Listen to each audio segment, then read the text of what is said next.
भत्ताधिकारी माने वर्तमान अक्टोबर 1 तारिख को अपेक्षा करिसंती। केबे हेबो अक्टोबर 1 तारिख आउ भत्ताधिकारी मानक अकाउंट रे जमा हेबो वर्धित भत्ता टंका। दर्शक बंधु कारण सबु अपेक्षार शेष घटिछि। एही अक्टोबर 1 तारिख रे समस्त भत्ताधिकारी मानक अकाउंट रे भत्ता टंका जमा हेबाकु जाउछि। हेले यार भितरे समस्तंक मनरे द्वंद्व रहिछि कि केवल वरिष्ठ नागरिक और भिन्नक्षम मानकु भत्ता टंका मिलिबो ना विधवा महिला एवं 60 वर्षरु ऊर्ध्व व्यक्ति विशेष मानकर मध्य भत्ता टंका वृद्धि होइछि।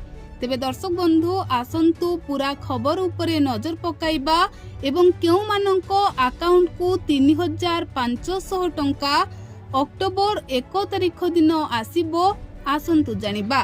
तेबे यह पूर्व जदि आपण आम चैनल रे नुआ अछंती और आपण को आम वीडियो भलो लागुछि तेबे वीडियो को लाइक करबा सहित चैनल को सब्सक्राइब कर दियंतो।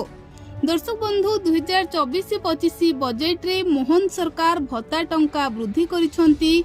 समस्ते जानिछंती भत्ता टंका 3500 टंका होइछि। बीजेपी निर्वाचन समय रे देइथिबा प्रतिश्रुति को पूर्ण करुछि। केवल भत्ता प्रतिश्रुति नुहे एमिति कि बीजेपी निर्वाचन समय रे देइथिबा प्रतिश्रुति वर्तमान गोटी गोटी करी पूर्ण करिबारे लागिछि। जेमुली भाबरे आपण माने जानिथिबे कि निर्वाचन समय रे सुभद्रा टंका को नेई बीजेपी जो प्रतिश्रुति देइथिला ताहा वर्तमान पूर्ण करिछि। भत्ता टंका मध्य वृद्धि पाइछि। हेले दर्शक बंधु एठारे हम आपण को स्पष्ट कहि रखिबाकू चाहिबो कि भत्ता टंका केवल वरिष्ठ नागरिक एवं भिन्नक्षम मानकर वृद्धि पाइछि, जहाँकि 80% भिन्नक्षम एवं 80 वर्षरु ऊर्ध्व वरिष्ठ नागरिक मानकु 3500 टंका भत्ता टंका मिलिबो।